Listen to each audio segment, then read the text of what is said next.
بسم اللہ الرحمن الرحیم۔ السلام علیکم۔ مردہ خانے میں رات 3 بھکارنوں کو کیوں لایا جاتا؟ صبح روتے ہوئے باہر نکلتی اور ہاتھ میں پیسے ہوتے۔ رونگٹے کھڑے کر دینے والی کہانی ڈیلیٹ ہونے سے پہلے سن لیں۔ راول پنڈی کا سچا واقعہ۔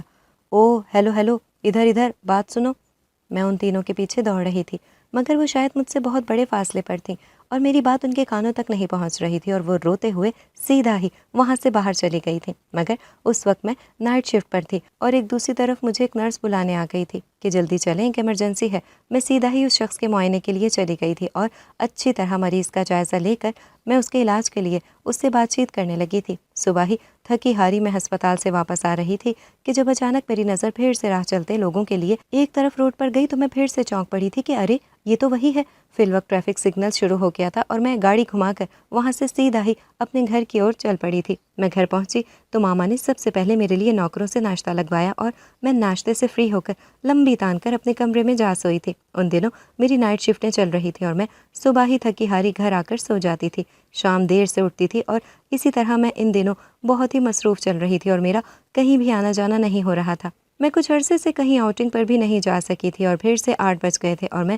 جلدی ریڈی ہو کر ہسپتال کے لیے نکل گئی تھی، اور راستے میں مجھے بے حد کال پر کال آ رہی تھی۔ ہسپتال میں ایک ایمرجنسی ایکسیڈنٹ کا کیس آیا ہے اور اس وقت کوئی بھی ڈاکٹر موجود نہیں ہے۔ میں جلدی میں گاڑی چلا رہی تھی اور صرف اس مریض کے بارے میں ہی سوچ رہی تھی کہ کب کیا ہو جائے کچھ پتہ نہیں، کیونکہ اکثر اس طرح کے ایکسیڈنٹ کے کیسوں میں مریضوں کا بچنا بہت ہی مشکل ہو جاتا ہے۔ میں ہسپتال پہنچ چکی تھی، مگر افسوس شاید مجھے یہاں پہنچنے میں بہت دیر ہو گئی تھی اور وہ مریض اپنی آخری سانسیں لے رہا تھا۔ میں نے فوراً ہی اسٹاف پر غصہ کیا کہ کہاں ہے سب کے سب ڈاکٹر؟ اس وقت حیرت ہے کوئی ڈاکٹر موجود نہیں ہے، جبکہ میرے علاوہ اس وقت ایمرجنسی میں اور 2-3 ڈاکٹر ہوتے ہیں، وہ سب تو چھٹی پر ہیں۔ ایک نرس نے گھبراتے ہوئے کہا۔ میں چیخ پڑی کہ سب کے سب چھٹی پر ہیں، وہ بھی ایک ساتھ؟ اس طرح بھلا کیسے کر سکتے ہیں یہ ڈاکٹر؟ انہیں اپنے فرض سے اس طرح پیچھے نہیں ہٹنا چاہیے۔ آج اس مریض کی جان چلی گئی تو اچھا نہیں ہوگا۔ میں ان ڈاکٹروں کو نہیں چھوڑوں گی۔ اور وہی ہوا جس کا ڈر تھا۔ کچھ ہی دیر بعد وہ مریض دم توڑ گیا تھا۔ ایکسیڈنٹ کے باعث اس کے دماغ پر بہت ہی گہری اندرونی چوٹ آئی تھی اور وہ برداشت نہ کر سکا اور دم توڑ گیا۔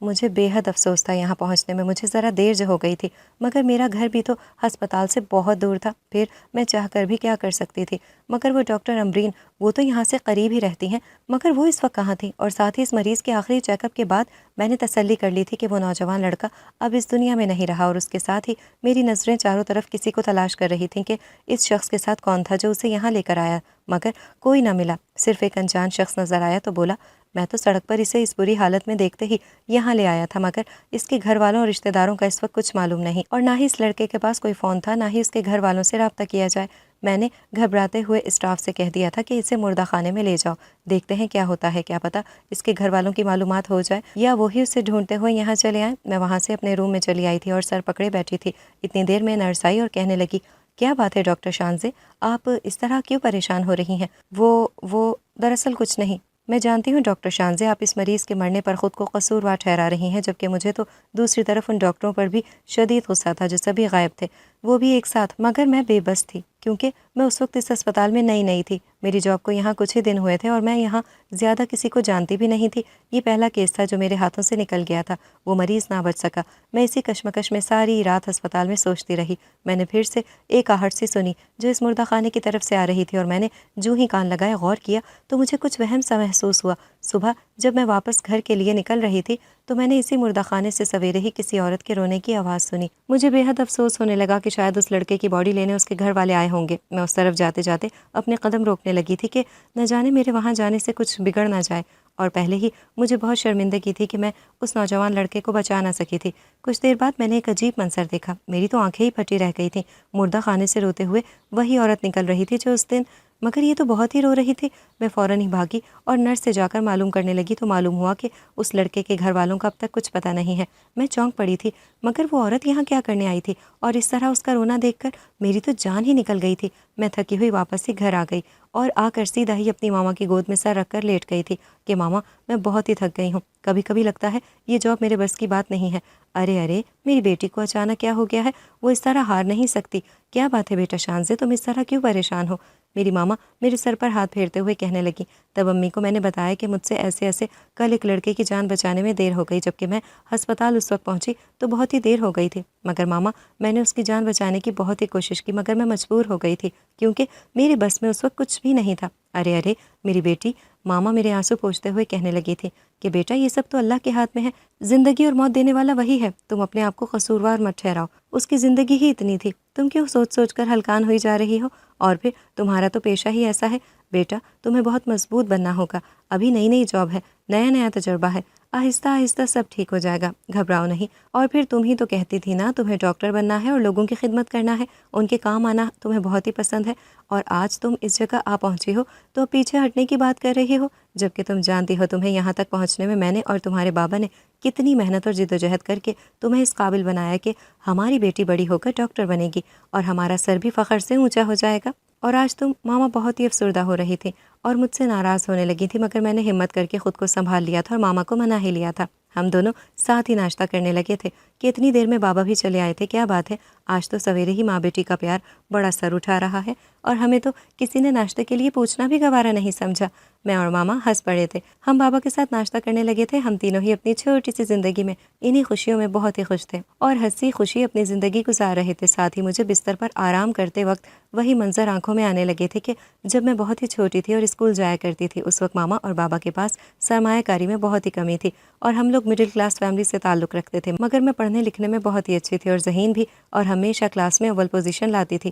میری ماما کہتی میں اپنی بچی کو ایک بہت ہی اچھے اور بڑے اسکول میں ایڈمیشن کرواؤں گی اور اسے ایک قابل اور لائق انسان بناؤں گی، اور مجھے سینے سے لگا لیتی تھی جب میں معصوم لہجے سے کہتی تھی کہ ماما بابا مجھے تو صرف ڈاکٹر ہی بننا ہے اور میں خوب محنت مشقت کروں گی اور دل لگا کر خوب پڑھائی کروں گی، اور بڑے ہو کر ڈاکٹر بن جاؤں گی تو غریبوں کے لیے ایک مفت ہسپتال کھولوں گی جہاں میں ان کا سارا علاج مفت کروں گی۔ ماما بابا میری باتوں پر اس وقت مسکرا دیتے تھے اور ایک دوسرے کو سوالیہ نظروں سے دیکھتے تھے کہ ہمارے حالات اس وقت بہتر نہیں ہیں، مگر ہماری بیٹی کی یہ خواہش سن کر ہمارا دل کرتا ہے کہ ہم اس کی اس خواہش کو ضرور پورا کریں۔ اور اسی طرح میرے بابا اور ماما نے بہت جد و جہد کی، خوب محنت کی اور میری خواہش پوری کرنے کے لیے اچھی جگہ میرا ایڈمیشن کروانے کے لیے پیسے اکٹھے کرنے شروع کیے، اور دیکھتے ہی دیکھتے ہماری قسمت بدل گئی تھی۔ اللہ نے بھی میری اس نیک خواہش میں میری مدد کی اور میرے بابا ماما کی کوشش رنگ لے آئی اور میں ڈاکٹری پڑھنے لگی اور ہمارے حالات بھی بہتر سے بہتر ہوتے چلے گئے تھے۔ بابا نے جس کاروبار کو شروع کیا تھا وہ بہت ہی اچھا چل رہا تھا، اور ساتھ ہی ماما نے بھی اپنا بوتیک شروع کر دیا تھا، اور دیکھتے ہی دیکھتے سب کچھ بہت ہی اچھے سے اچھا ہوتا گیا۔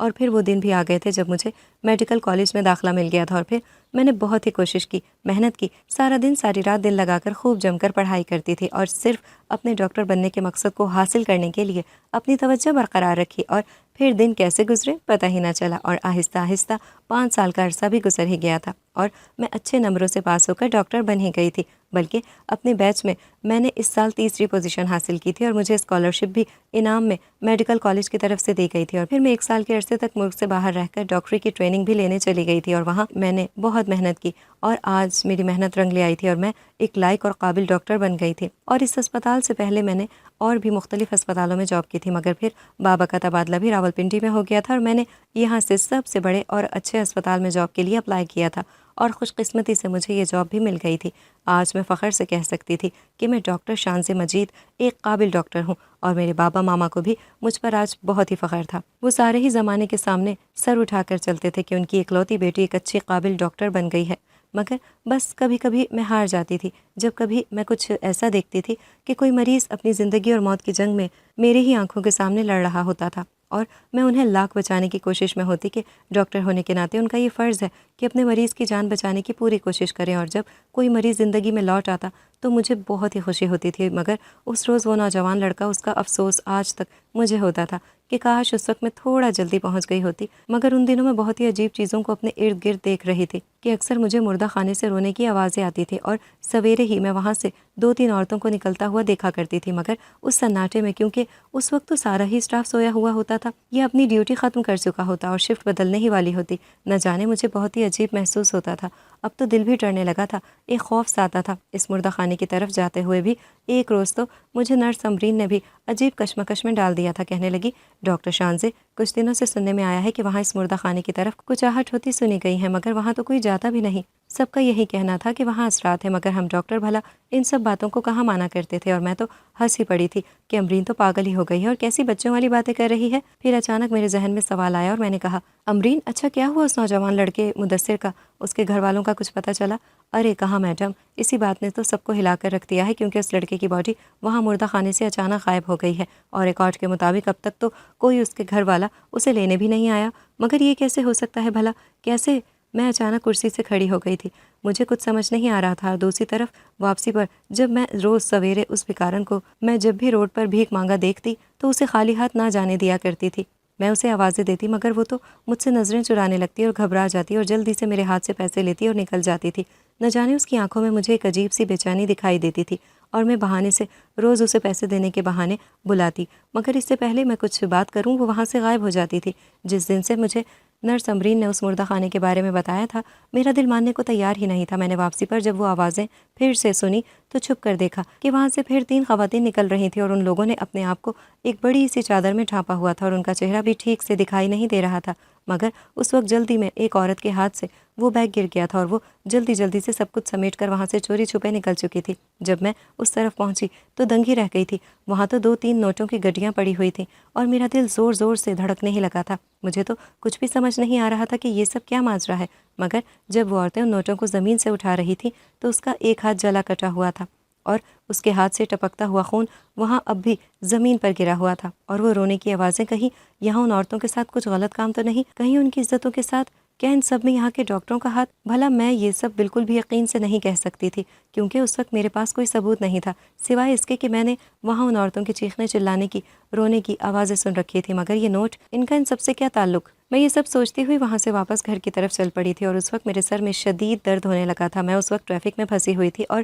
میری گاڑی کو معمول کی طرح کچھ مانگنے والوں نے گھیر لیا تھا، مگر میری آنکھیں تو صرف اسی بھکارن کو ڈھونڈ رہی تھیں جو روز میرے سے پیسے لے جاتی تھی، اور مجھے بھی اس کی مدد کر کے ایک عجیب سا سکون محسوس ہوتا تھا۔ اور تھوڑی ہی دیر میں وہ بھکارن میری گاڑی کے قریب آ گئی تھی، اور میں نے فوراً ہی پیسے پرس سے نکال کر اس کی طرف جو ہی ہاتھ بڑھایا تو میرے تو ہوش ہی اڑ گئے تھے، اور میرے چہرے پر عجیب ہی تصورات دکھائی دینے لگے تھے۔ وہ بھکارن بھی مجھے اس طرح گھبرایا ہوا دیکھ کر بے چین ہونے لگی اور پیسے لیے بنا ہی وہاں سے فوراً ہی فرار ہو گئی تھی۔ اس وقت روڈ پر بہت ہی رش تھا، میں دیکھ ہی نہیں سکی تھی کہ وہ کس طرف گئی، اور پھر گھر آ کر میں سارا دن ہی یہی سوچنے میں لگی ہوئی تھی کہ بھلا وہ بھکارن کیوں بھاگی اور جو کچھ میں نے وہاں دیکھا، اور دوسری طرف ہسپتال میں وہ منظر، میرا تو دماغ ہی کام نہیں کر رہا تھا۔ مجھے اس وقت آرام کی سخت ضرورت تھی، اور چائے پی کر میں آرام کے لیے لیٹ گئی تھی، اور کچھ ہی دیر میں میری آنکھ لگ گئی تھی۔ اچانک میرے موبائل پر فون آیا اور کہا، اگر تم جاننا چاہتی ہو کہ جو کچھ ہسپتال میں پچھلے دنوں سے چل رہا ہے تو جاؤ، جا کر فوراً ہی اس نوجوان لڑکے مدثر کی باڈی مردہ خانے میں تلاش کرو، سب کچھ سامنے آ جائے گا۔ مگر کون ہو تم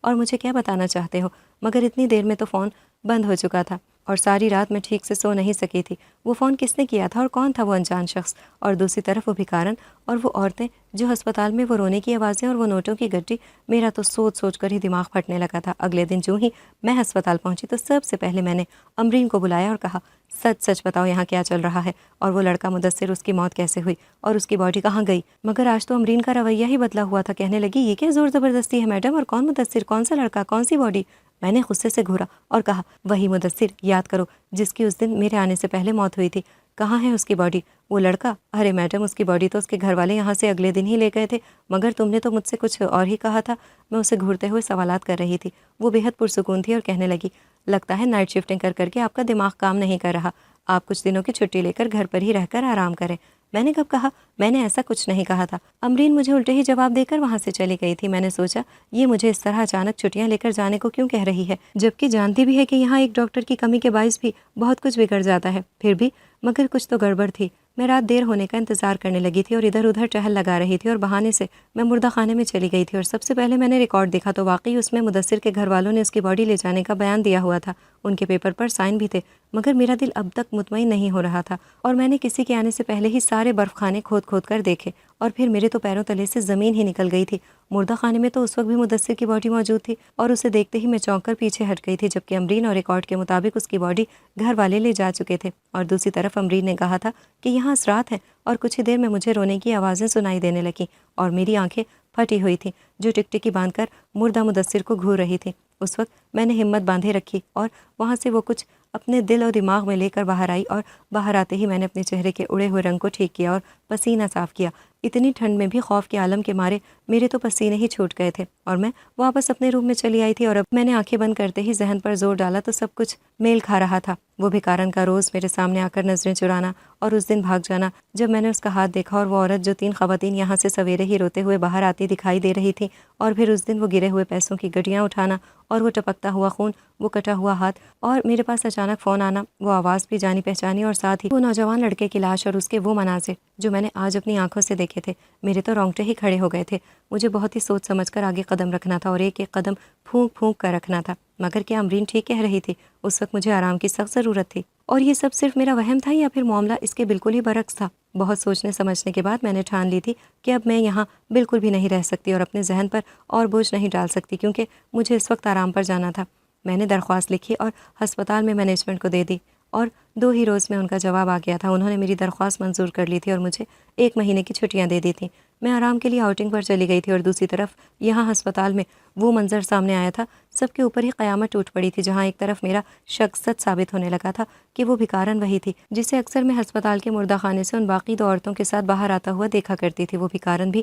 انہی میں سے ایک تھی، اور اس دن جب اس کے ہاتھوں سے وہ نوٹوں کی گڈی گری تھی تو اس عورت کا کٹا ہوا ہاتھ تھا، اور دوسرے ہی روز جب میں نے روڈ پر اس بھکارن کو پیسے دینے کے لیے ہاتھ آگے بڑھایا تو اس کا ہاتھ بھی کٹا ہوا تھا، اس پر اب بھی تازہ زخم موجود تھا۔ مگر کیا تھا اس کے پیچھے کا سب؟ مردہ خانے میں رات 3 عورتیں جاتی تھیں اور سویرے ہی روتے ہوئے باہر آتی، اور ان کے ہاتھوں میں ہزاروں کے نوٹ ہوا کرتے تھے۔ آخر ان کے ساتھ ایسا بھی کیا غلط کام ہو رہا تھا؟ میں تو آرام سے چھٹیاں گزارنے لگی تھی، اور دوسری طرف ہسپتال کا منظر ہی بالکل بدل گیا تھا۔ اکثر وہاں ایمرجنسی یا نائٹ شفٹ میں کوئی ڈاکٹر موجود نہ ہوتا تھا، اور اس کی وجہ سے بہت سی جانیں ہاتھ دھو رہی تھیں۔ کتنے لوگوں کا بچنا ناممکن ہونے لگا تھا، اور ہر روز ایک میت مردہ خانے میں رکھی جانے لگی، خاص کر ایکسیڈنٹ کے کیس کے باعث ہونے والی موت کی وجہ سے۔ اور دوسری ہی طرف ایک روز کچھ ایسا ہوا کہ سب کے اوپر آسمان ہی ٹوٹ پڑا تھا، جب سارے ہی ڈاکٹر ہسپتال سے غائب تھے، اور جبکہ ہسپتال کے ریکارڈ میں ان تمام ڈاکٹروں کی حاضری لگی ہوئی تھی جو اس وقت ہسپتال میں ہی نہیں تھے۔ اور کچھ ہی دیر میں ایک ایکسیڈنٹ کا کیس لایا گیا تھا، جس میں ایک لڑکی لائی گئی تھی جو بہت ہی زخمی حالت میں تھی، اور اسے یہاں چیک کرنے والا کوئی ڈاکٹر موجود نہ تھا،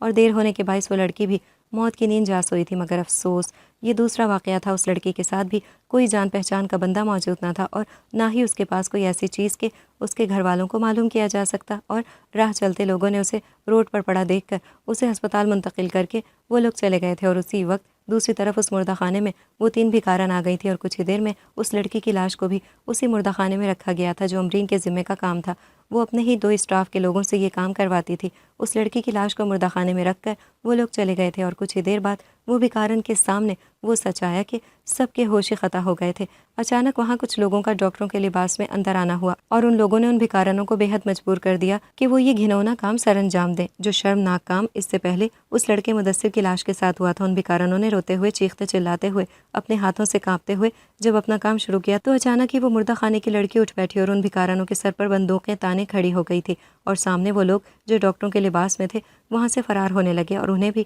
کچھ ہی دیر میں وہاں موجود پولیس کے لوگوں نے گرفتار کر لیا تھا، اور پورے ہسپتال کے لوگوں کو روک کر وہاں چھاپا مار کر ہسپتال کو سیل کر دیا گیا تھا۔ اور پولیس نے اپنا کام شروع کیا، اور سب سے پہلے ان ڈاکٹروں کو بلوایا جو سب کے سب حاضری کے باوجود بھی اس وقت ہسپتال میں موجود نہ تھے، اور ان کے پیٹھ پیچھے یہ گینگ کے لوگوں نے ایک خطرناک اور شرمناک سازش کو شروع کیا ہوا تھا۔ وہ لوگ ان بھکارنوں کی مجبوری کا فائدہ اٹھا کر انہیں پیسوں کی لالچ دے کر وہاں بنا بتائے لاتے تھے، اور زور زبردستی کر کے وہ ان لاشوں میں سے ان کے اعضا نکال کر اپنے سامان میں رکھ کر وہاں سے نکل پڑے، اور رات بھر یہاں ہسپتال کے مردہ خانوں میں اس کام کو سر انجام دیا جاتا تھا، اور وہ روتے چیختے چلاتے یہ کام کرنے لگی تھیں کیونکہ ان کے سروں پر بندوق تنی ہوئی ہوتی تھی، اور مجبوراً انہیں یہ کام دیا جاتا تھا، اور پھر پیسوں سے بھرا بیگ دے کر وہاں سے فرار کیا جاتا تھا تاکہ کبھی پکڑی بھی جائیں تو وہی عورتیں پکڑی جائیں۔ اور اس طرح اس خطرناک سازش میں ہسپتال کے اسٹاف کے لوگ، وہ ایمرجنسی کے ڈاکٹر، اور خاص کر امرین بھی ملی ہوئی تھی جو مریضوں کو پہلے ہی انجیکشن دے کر مار دیا کرتی تھی۔ اور جب امرین پکڑی گئی تو وہ روز کا خلاصہ ہوا کہ اس نے سب سے پہلے اس سازش میں شریک ایک ڈاکٹر کا نام لیا